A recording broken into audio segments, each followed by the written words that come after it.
मनुवादियों के ग्रंथ मनुस्मृति में महिलाओं और शूद्रों को एक ही पायदान पर रखा गया था, जहां ना तो उन्हें स्वतंत्रता थी और ना अपने फैसले लेने के अधिकार थे, न संपत्ति रखने की आजादी थी और ना ही उन्हें शिक्षा ग्रहण करने का हक था। इसका विरोध करने वाली सबसे पहली दलित महिला थी सावित्रीबाई फूले, जिन्होंने न सिर्फ मनुवादियों का डटकर सामना किया बल्कि उनकी सोच को बदला और महिलाओं को शिक्षा का अधिकार दिलाया।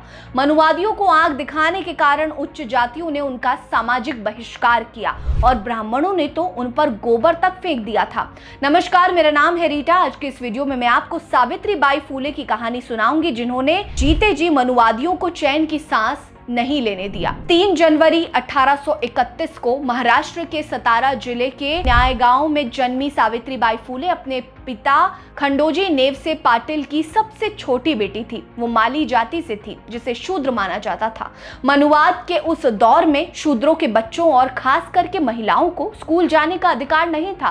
सावित्रीबाई फूले को किताबों का अर्थ तब समझ आया जब शादी से पहले वो बाजार गई और वहां ईसाई मिशनरी की विदेशी महिलाओं से पहली बार मिली।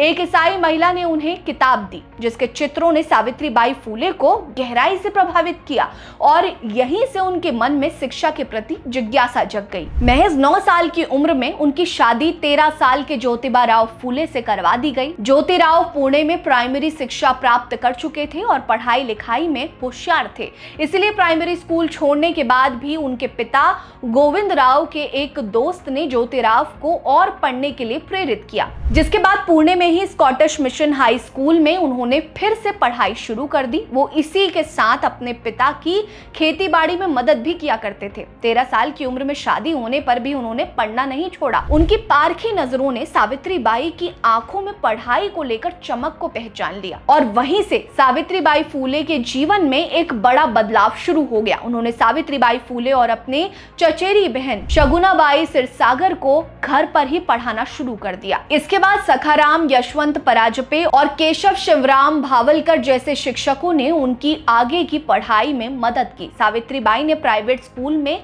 3री और 4थी कक्षा की पढ़ाई पूरी की। 1847 में एक तरफ ज्योतिराव फूले की चचेरी बहन शगुनाबाई सिरसागर ने गरीब तबके लोगों के लिए स्कूल खोला, तो वहीं सावित्रीबाई फूले ने अहमदनगर में अमेरिकी मिशनरी संस्थान में शिक्षण प्रशिक्षण के लिए दाखिला करवाया। इसी के साथ उन्होंने पुणे में भी एक टीचिंग कोर्स किया। इस प्रशिक्षण के बाद 1 जनवरी 1848 को ज्योतिराव फूले और सावित्रीबाई फूले ने पुणे में पहला लड़कियों का स्कूल खोला। उसी साल 15 मई को भिलवाड़ा में उन्होंने एक और स्कूल स्थापित किया, जहां सावित्रीबाई ने न केवल पहली महिला शिक्षिका बनी बल्कि स्कूल की मुख्य अध्यापिका भी नियुक्त हुई। उनके स्कूल में सभी जातियों की लड़कियों को पढ़ने की आजादी थी। महज 4 सालों में उनकी ख्याति इतनी फैल गई कि उन्होंने महाराष्ट्र में 18 स्कूल खोल दिए। मनुवाद का ये दौर ऐसा था जब ब्राह्मण और ब्राह्मणवादी मानसिकता के लोग समाज की रूपरेखा तैयार किया करते थे। सावित्रीबाई फूले द्वारा उठाया गया ये कदम उनके पुरुषार्थ पर भारी चोट के समान था। वो एक शूद्र को समाज में बराबरी पर आते भला कैसे देख सकते थे। मनुवादियों ने ज्योतिराव फूले के पिता गोविंद राव पर जमकर दबाव बनाया और मजबूरी में गोविंद राव ने ज्योतिराव फूले और सावित्रीबाई फूले के सामने ये शर्त रख दी कि या तो वे स्कूल बंद कर दें या फिर घर छोड़ दें। ऐसे में समाज को बदलने की ललक के साथ इस दंपत्ति ने घर छोड़ दिया। एक शूद्र महिला का शिक्षिका बनना और महिला शिक्षा को बढ़ावा देना ब्राह्मणों को बर्दाश्त नहीं हुआ था। ऐसे में जब भी सावित्रीबाई उनकी गलियों से गुजरा करती, उन पर पत्थर फेंके जाते, गंदा पानी डाला जाता और यहाँ तक कि गोबर तक फेंका जाता था।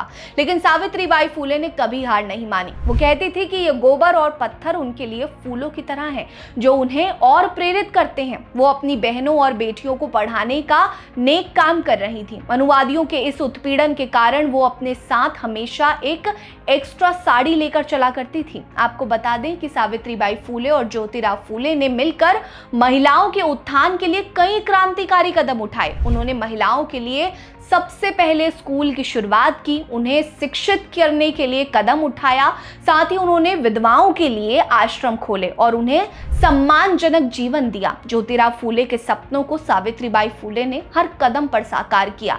आज के समय में अगर कोई महिला इतनी आजाद है और पढ़ाई के क्षेत्र में आगे बढ़ रही है तो इसके पीछे भी सावित्रीबाई फूले का ही हाथ है। वो नहीं होती तो ये कभी संभव नहीं हो पाता। उन्होंने असंख्य रुकावटों का सामना कर समाज में महिलाओं की बराबरी का हक सुनिश्चित किया था। सावित्रीबाई फूले पर आपके क्या विचार हैं? कमेंट करिए। वीडियो देख के लाइक जरूर करिएगा। आपने सावित्रीबाई पर बनी फिल्म देखी है या नहीं, ये भी हमें बताइएगा। हमारे साथ बने रहिए। नमस्कार।